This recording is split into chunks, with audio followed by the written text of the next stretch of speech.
Hi everyone, this is Prashing or formerly known as Christine A. Saligumba. Welcome to my vlog where school topics feel more like a chika than a lecture.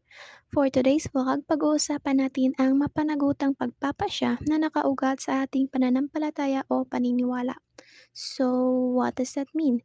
Basically, it's making decisions based on the values and beliefs that we live by. Hindi lang tayo pumipili ng kung ano-ano ang mas madali, pero kung anong mas tama.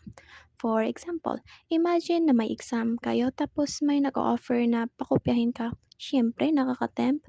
Pero if your faith and values teach you to be honest, pipiliin mong gagawin ang tama kahit mas mahirap. At the end of the day, every decision we make has consequences.